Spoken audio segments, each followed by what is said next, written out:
Hi guys, so I just got in my first Posca pens ever. I may have one small one from a, oh sorry, I'm jiggling everything there. It'll stop in a second, sorry. I may have a small one that I've used before that I got in like an art box or a try it something. And I was going to, I have this painting that I don't love. There's nothing attached. In fact, there's a little rip. I'm going to probably use it for collage fodder. I did this on YouTube on a Monday crafting session with Kim Veazey. So you can go to her channel and find it. So I pulled out some stencils.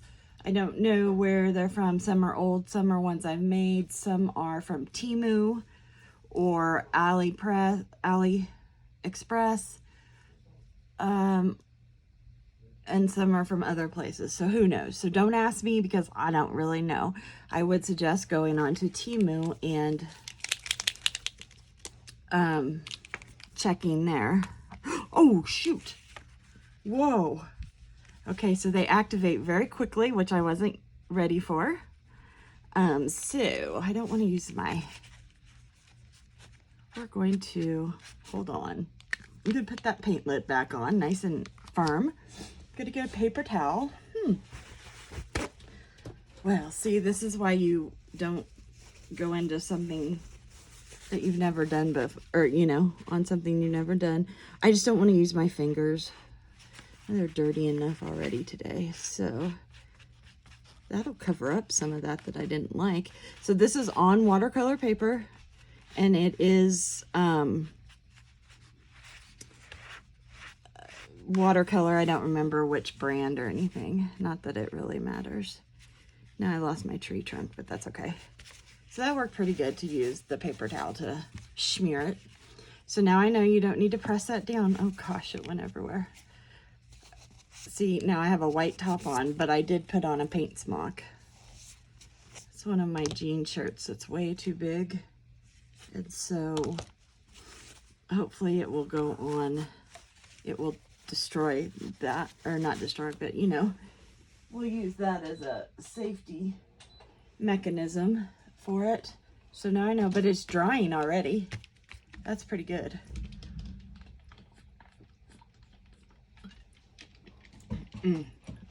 It's been hot here today in Denver, so shake them a little.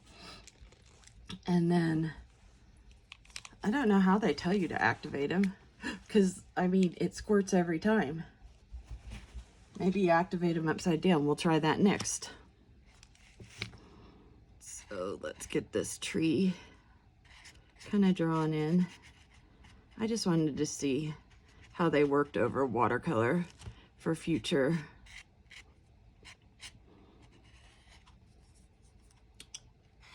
projects that I don't want to just cut up.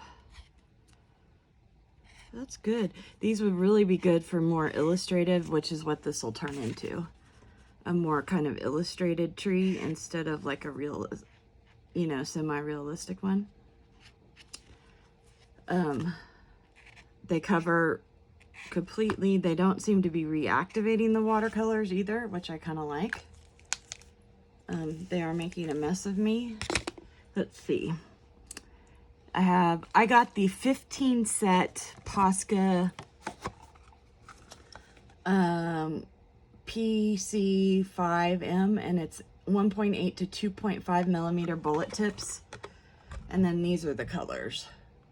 I just ordered them off of Amazon. I think it was around $25 for the whole set, which is a little pricey. Okay, so when you go like this with it up this way, I heard it release.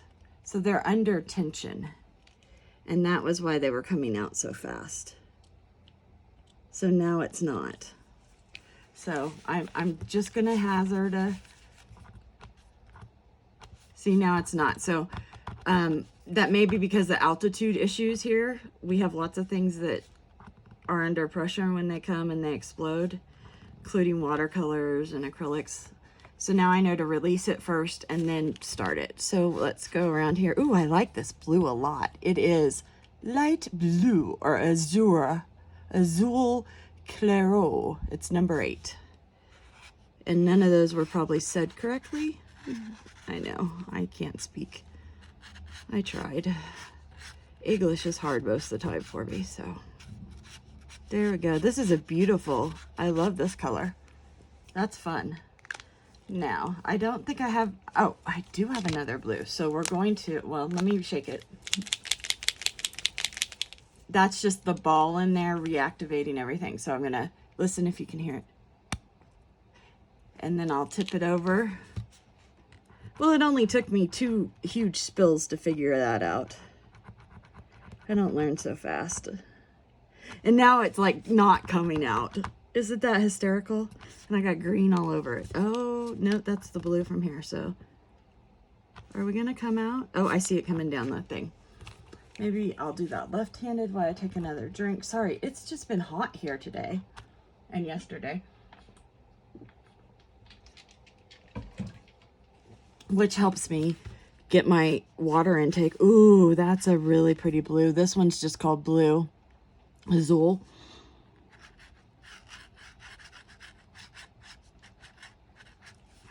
And so if you're drawing water, water isn't just one solid color. You want to add different colors, and even if you're, depending on what you're drawing, what body of water you're drawing, you might want to even add some greens into it, because water reflects what's around it, obviously, you know that. And it has those, some undertones sometimes of green, but some water is crystal clear, some is blue. So we've used the blue, we've used those. I'll put all the ones we haven't used, although I will know because they have all been activated. Let's see. I probably won't use purple on this one. Let's go in with, it gave me some good. The interesting thing is, I would have expected more, more blues or greens. I got 2 of each of those, but I got 3 oranges, 1 red, and a yellow. So, I don't know. I did get a hot pink.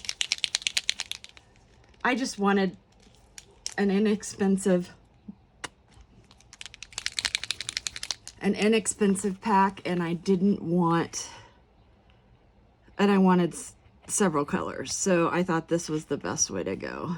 Not that I think $25 is inexpensive. For markers, I think that's a lot. Especially because Kristen doesn't use markers very often.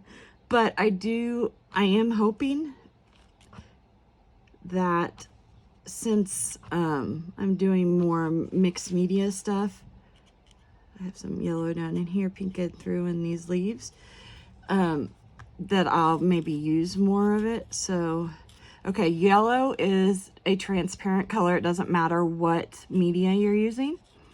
So you're always going to have some transparency with it. One of the girls I watch, I think her name's Allison. I don't know her last name. She's in Canada.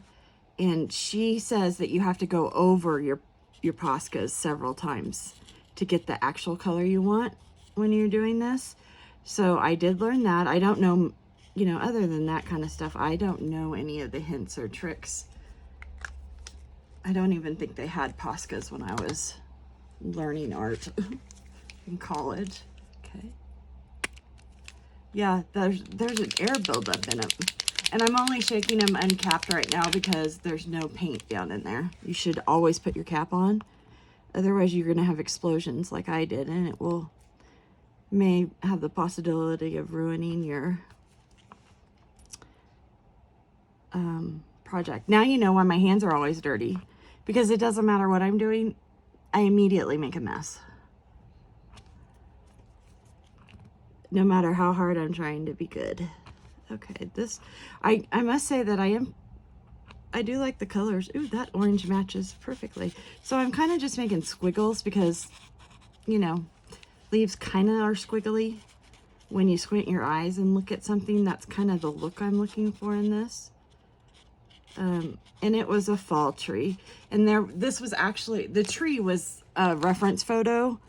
I don't remember if it was one of my friends took and I had permission to use or what. Or if I found it on like a site or something.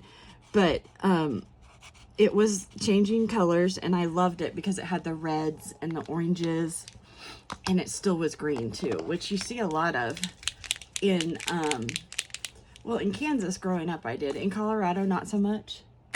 I kind of like the pop. So here they change pretty rapidly. And we don't have a lot of this. We have a lot of fir trees, or deciduous trees, I think is what they're called. I do miss that. It dries flat, which I love. It's a matte finish. So it's like a chalk paint finish to me. Or at least on this paper it is. So I'm really liking that. Oops, I wasn't paying attention telling you what I was liking. Okay, this is a little brighter orange, but you could see some of the green through it, and I like that. And down here, I'm gonna put some of this in. So when I said I was gonna probably rip this up, I will probably use pieces of it for bookmarks, or I have some canvases that I'm gonna start, that I'm gonna do collaging on. And since I'm a painter, you know, a watercolorist by trade, I wanted to use some of my old pieces that I could incorporate into the collages, along with whatever else. I like texture and color. So for me, and this paper seems to be soaking it up some too. So I do see what she was saying about needing a couple coats, because this paper especially is soaking it up. I'm sorry, I didn't think it would bounce so much. Oh, I could have put it on the other desk and that one probably wouldn't have bounced. I have two desks in an L shape. So in the next one I'll do that. I will. This red comes out more orangey than red, which is a disappointment to me, because I guess more pinky maybe, I don't know. Because I wanted a bright red like I had in some of this. I do like the little scribbly lines I'm getting, so I probably will get some of the more fine tip ones of these, because I like that. And I doodle with finer tip things. I brought in my new Uniball Signos, and I got them in silver, white, and gold the other day. My husband and I went to Michael's and I picked some of those up. Oh gosh. And so I'm kind of excited to, I think I'm going to use the darker green. I'm kind of excited to see how they're going to look on here too. So for this month I did the May swap and create. So we swapped partners in May and sent each other, goodness, what was it? I think, ooh, it's thundering. I think we swapped, come on. I think we swapped trading ATC cards. And then we sent each other 3 things to make something out of. And I'm just finishing up that make. And so I will have all of that on a video, hopefully. I'm trying. And so that was one thing for June. I did, and that was with Makers and Mixed Media Art and Artists, which is a PM Studios group. And if you don't know PM Studios, they make stamps, masks, and stencils. They do them out of Yupo and black foam, and I haven't had any of their stamps. I haven't ordered any of those. I do have a bunch of their stencils, and I would review them and show you, but Kristen doesn't know what she did with them. So I'm using my other stencils, but they're Yupo, and so some people say they don't last as long. I think any stencil, whether it's out of contact paper that you've made at home, or out of acetate, or plastic, or Yupo, or whatever, wood, whatever you've made your stencil out of. Okay, I'm liking that tree better now. That you're going to have the same problems. You have to treat them gently. It doesn't matter. And if they have sticky uppies, which is what, oh, here, this one does, which is what Mariah at PM Artist Studios calls them. So little places like this that aren't connected to things, that's going to be a problem no matter what you do. So I used one of the sets and I really liked it from them. And they hire designers like Carrie the Crafter, you know, Carrie Griffiths, or Darcy of Darcy's Mixed Adventures with Mixed Media, or, you know, different people like that. And so I really like that, because I think helping small artists and crafts people is very important, especially when they don't necessarily get that kind of love from bigger corporations anymore. So I really like that about them. And Mariah is a graphic designer by trade, and Patricia, the P, is in PM Artist Studio, and they're mother-daughter too, so they're fun to watch. Patricia is a former art teacher, and it sounds like she just did grade school and middle school. Mostly upper grades is what she liked. I taught art for a couple years, and I did it at a private institution, and so I taught from kindergarten all the way up. And lots of times I had mixed grades in the same class, so I had to have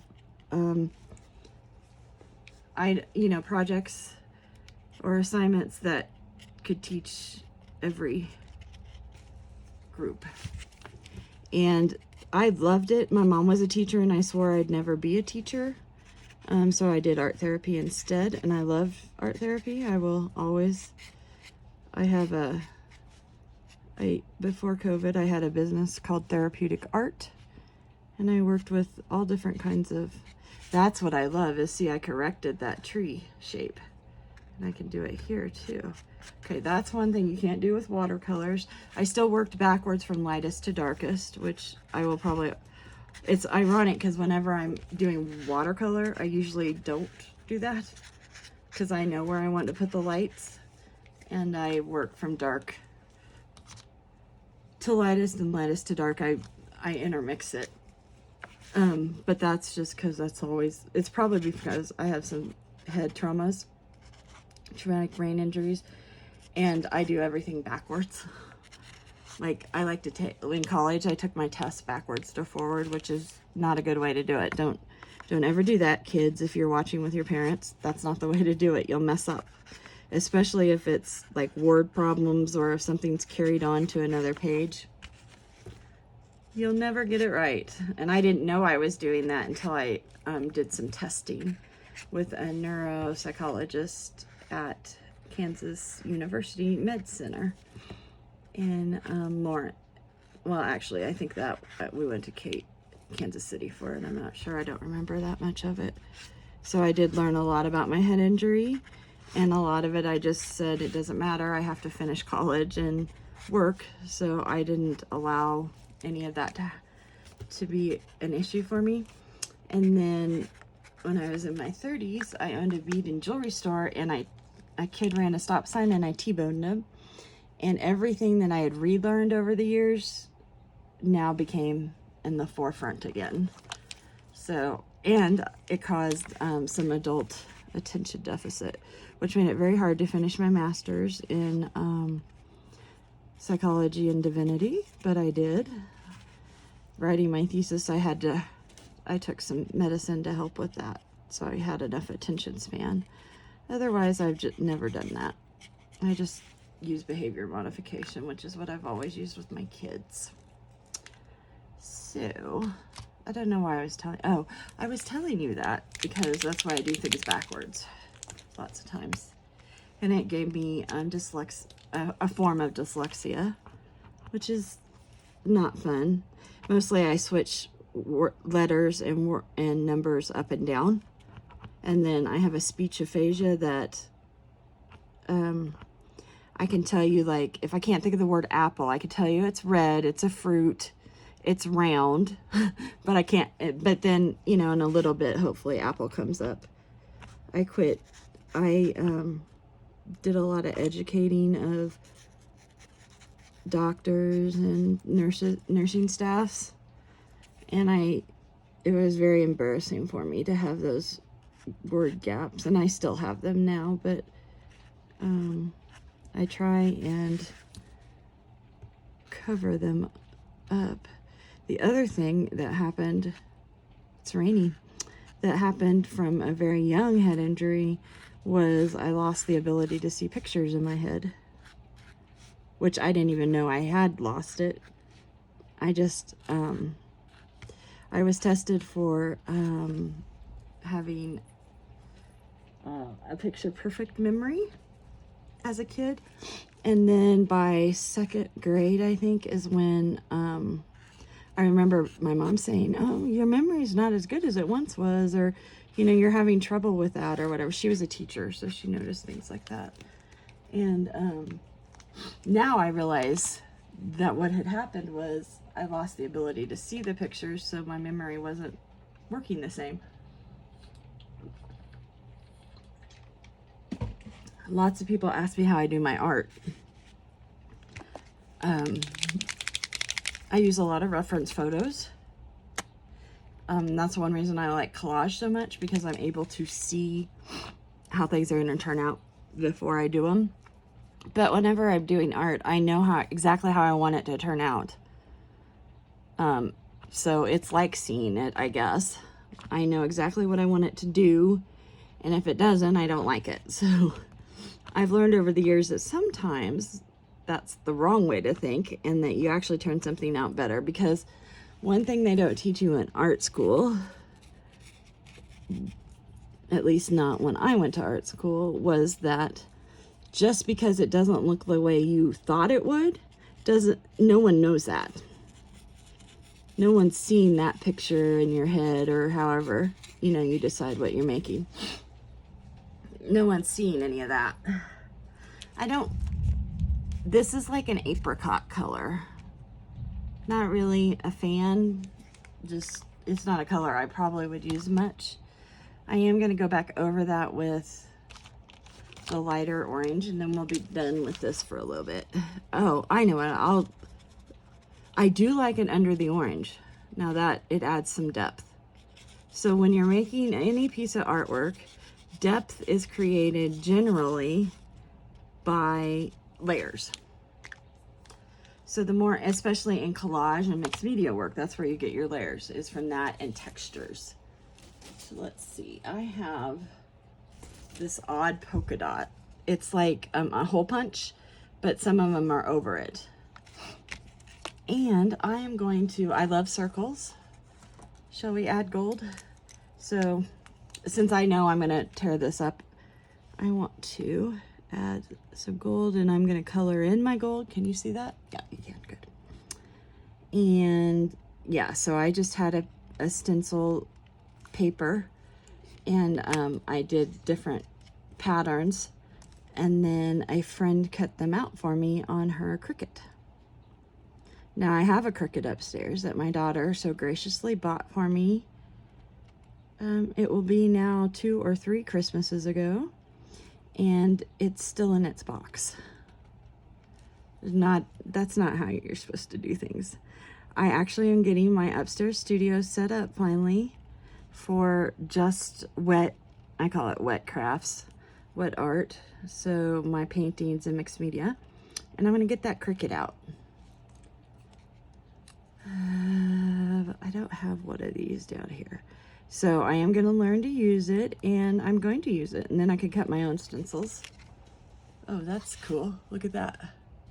It needs, see, sometimes with stencils, they're not all where you want them to be. I want a circle right here. And so I'm going to make it myself. I want one right here. I'm going to make it myself. So you don't have to stay in the lines of whatever you've bought. Make it so it works how you want. I have a book that I started at the beginning of the year that just has different maker marks on it, different marks like this, that I might smear it, that I make, and that are, some are my favorites, and then others I've watched someone else make and I thought, oh, I like that mark. Maybe that's a good one to add to my repertoire. Maybe not. Sometimes when I'm doodling on my paintings,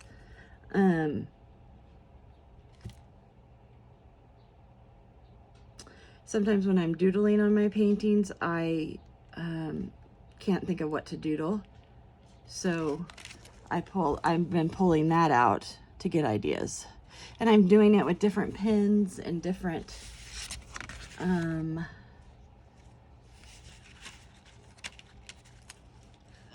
different brushes and stuff like that on each kind of doodle. So tomorrow I'll have it set up that way, or when I do my next filming I will. So it won't, one, bounce, but two, I think you'll see my what I'm doing better too, because I'm doing most of it right-handed. When I was a kid, in the early 70s, they still believed that your brain and your abilities were linked to whether you were left or right-handed. And my mom was a teacher, and she didn't want me not to get the same attention as everyone else.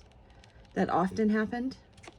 That was often biased like that. And so she switched my hands. So there is a lot that I do left-handed. I'll paint left-handed. I bat left-handed. I tend to golf left-handed. Don't ask me why. And I tend to be better. I'm a better batter left-handed, but that's because I swear I am more nervous and pay more attention when I do that, when I do it left-handed, than if I do it right-handed. Oh, that's kind of fun. So I really like this Uniball Signo pen. I highly suggest you get those. And like I said, I bought it. White is an inherently difficult pen to use. This is the best one. It still clogs, but it is the best one. And then I got it in silver also, and I really like that. Well, for now, that one's done. I played with a little bit of everything on it. So I have this one that I had started. So this is watercolor.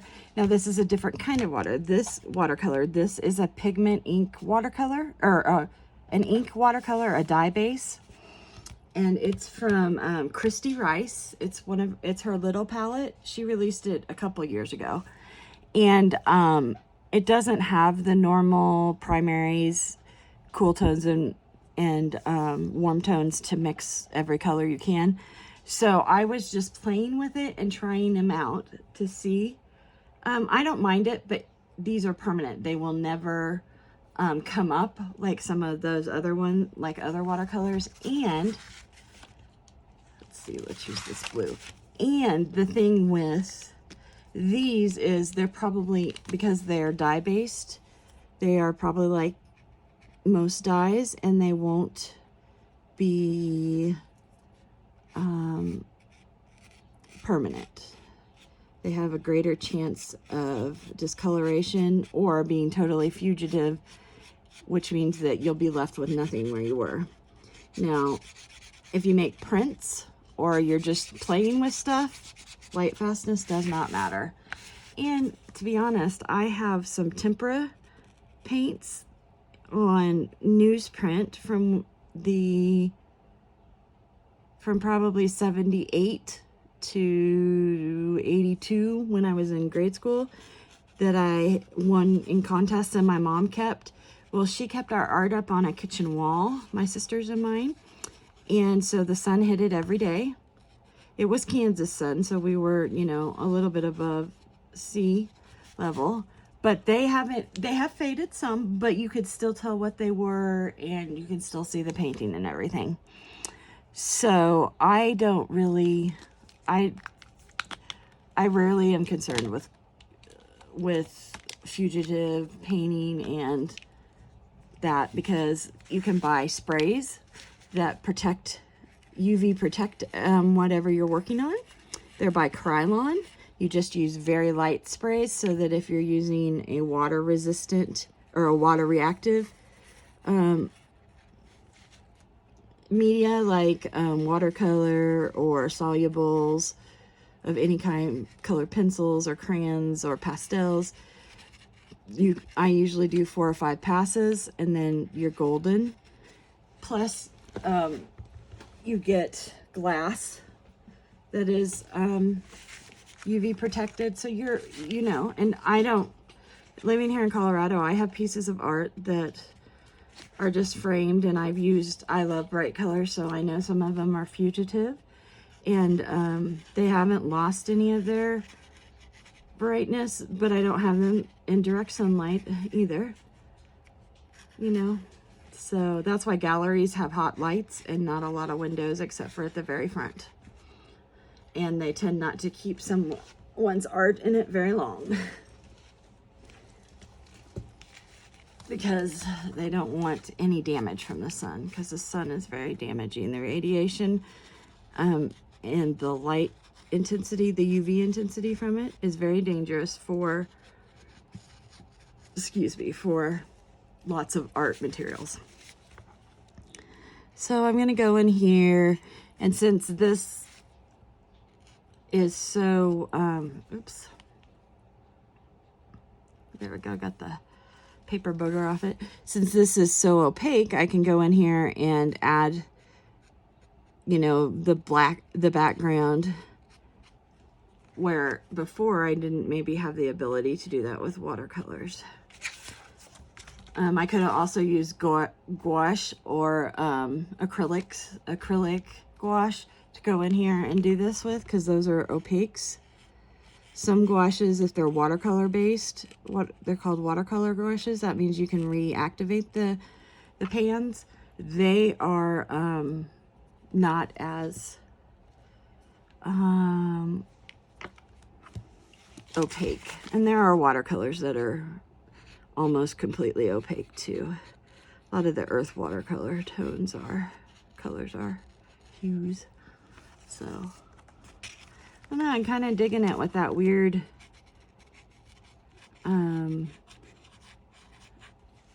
if you've ever seen, I don't know what it's called, but they had figurines that had like they call them spaghetti somethings, and on their dresses or the poodles, they make it look like this. They're just pieces of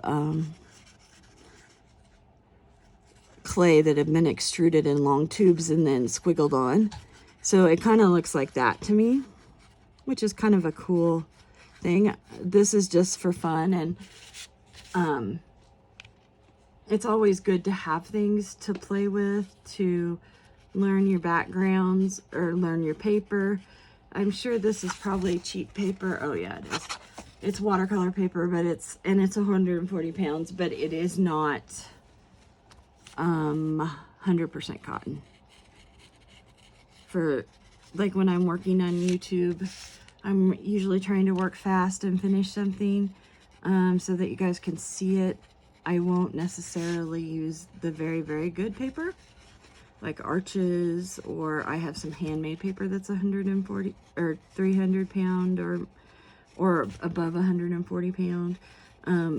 But there are times when I have done paintings on lesser paper and been okay. It really depends. I tend to use a lot of pigment and a lot of water, so that's what damages papers. So that's, you know, if you need more I want to keep using my finger for that. So what's happening is the paper is rough because I use cold press, so it has a texture on it, and it's eating up my nib. That's why it's losing its point. Some of the felting or whatever the nib is made out of is coming across. There's 2 ways to protect it from that. One, don't press as hard as I do. I do press hard. I'm trying to remember. So you can do that by going back on here. You don't have as much control, and you definitely press lighter. So that's one way to help that. The other way is to use hot press paper or a Bristol. Bristol paper still has a texture, but it's not near as bad. And yeah, there are different kinds of papers for different things. There's even a marker paper that's very smooth, no textures on it, which is really nice, except the only thing I really want that for is my if I do something with a marker, which I rarely do. So I have some, but because I always bring in fun things like that for when I was teaching for my kids, or if somebody's taking lessons from me, I give them like a quarter sheet. This is a quarter sheet probably. And they can try all the different papers because everyone likes a different kind of paper. I always start everybody on 140 cold press. I like to use the 25% cotton, so then you're at least getting some of the durability when you're learning. Yeah, I'm kind of digging that. So it kind of goes that way. Way back in the old days when I was pressing flowers and doing calligraphy, I would press flowers and put them on an arrangement and then write a verse or something. And so that's what I would probably do here. I had an idea though. Oh, there's a purple in here. I don't think I've used it, have I? Nope. I promise I will stop doing that once I have them all opened. So I don't want to ruin this because I'm kind of enjoying it. And I just love that I'm bouncing the crap out of you guys. So I ordered some art books and I have some here that I pulled out, and I will start showing you guys those and doing some reviews on them. Not necessarily reviews like, yeah, this person knew what they were saying or this one didn't.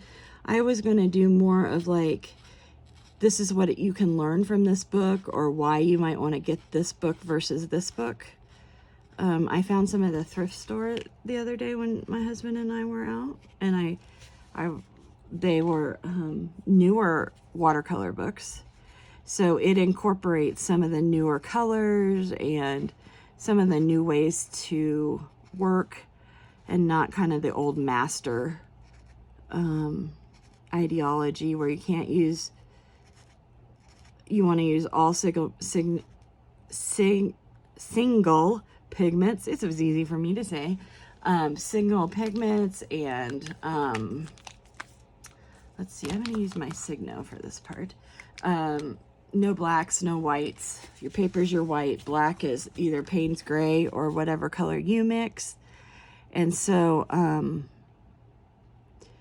you know, it incorporates some of the newer kind of philosophies when you're learning, which is nice. There's a place for both, but not one's necessarily better than the other.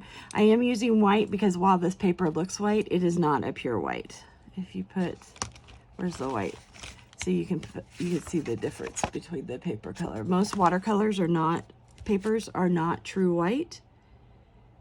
They're more of an off-white, unless you buy bleached paper, which is fine. I mean, they didn't, you know, the old school is that you shouldn't do that. But there are times when I don't care what color my background paper is, because I'm using paints that I know will show up brightly, whether I'm using a kind of off-white or a bleached paper, or I like to do designs on mulberry paper, which has a heavy texture, and it has lots of inclusions because they put in flowers, leaves, all kinds of different things, seeds. Just depends on who the maker is of the paper. But I love to do that. So I played with, on Monday nights, I do a late night arting, welcome to my studio kind of thing, and I try out any new art supplies I've got. And recently I've been getting several from Temu that I've just been playing with and trying. And then I usually stay on for a couple hours. Depends how long my voice lasts and how long I stay awake. Let's see. I used yellow in here, but I think white would be better in these little dealios. These are the little flowers that you find in, there's one back there, there's one there, and you find they're like filler flower that they just, they kind of have jaggedy edges as their leaves. So I'm gonna add some purple so you at least see them. And that's what I like about this, is I can fill in colors when I haven't done a good job. I also like to use gel pens to go back in there. And I got it's not a new set. My granddaughter got it for Christmas from my sister. And it has all sparkles and glitter and iridescence and stuff. So I've been playing with that. So I go back into these with that now too. But see, those look a lot more like a flower now than they did when I just had them blocked in with color. And lots of people do underpaintings like this when they're working in oils or acrylics. So that's pretty cool. You could do that. There's several painters on that do that. Who is it? I think her name's Mariah, I think. Baylor, something like that. Baylor, yeah. And she always does like an orange or a bright pink or something as her background. And then she paints over it with acrylics or oils. She does both. And she's fun to watch do that. And I'm kind of like her. She calls herself a style hopper. My styles, you know, I've done house paintings for people, so they send me a picture of their house growing up, or the last one I did was a lady that I networked with. Her mom and dad were moving here from Texas, from the house they raised all their children in, and she wanted a photo or a painted picture of that for their room for when they moved in. So I did that, and that was fun. I like doing that. I've done portraits. I don't really like doing those as much. The dog ones are better. I've done a couple cat ones. And then I love my flowers, but they've become more and more abstract over the years because I've become looser and looser with my paints. I like the way that looks. And so that's why those have changed. Can't remember what these flowers are called. I used to know all the names, but they have usually 5 or 6 petals on them, and then they're jagged on the outsides here. They look very delicate, but they're pretty sturdy flowers actually. Some parts of the country refer to them more as a weed than a flower. So there we go. I think I'm gonna do that. Let's see, how long has it been? Oh, it's been 43 minutes. We'll do 45 and then I'll stop. Gives me 2 minutes. Can I get it done in 2 minutes?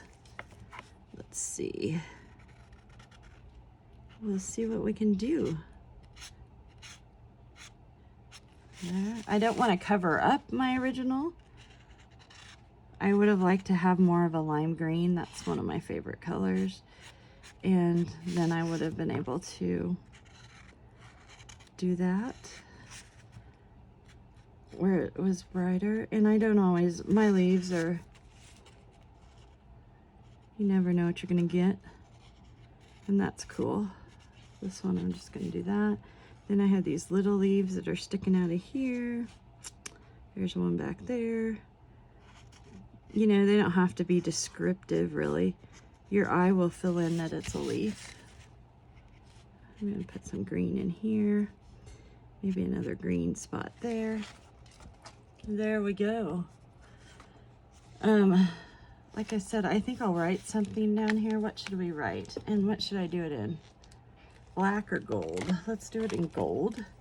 And how about, oh, I have one.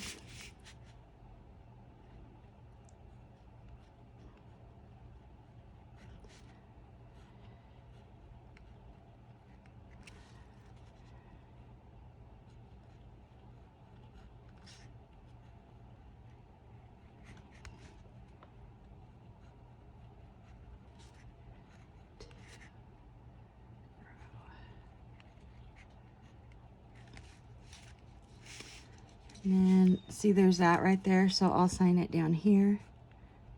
So it kind of covers that like it was, like I meant for it to be there. And then I'll put 20, 23 down there. So I put every flower needs rainy days to grow. And I think since I put it there, we're done here for today, but I will probably go back and add some more blue to take it to maybe about there. So thanks for joining me, and I hope you learned something or maybe got some inspiration of something to try. And I hope you'll come back and visit me. If you haven't hit the like or thumbs up, please give me one of those. And if you hit the bell, you'll be able to find me for future reference and see all my new videos. Thanks, guys. Have a great day.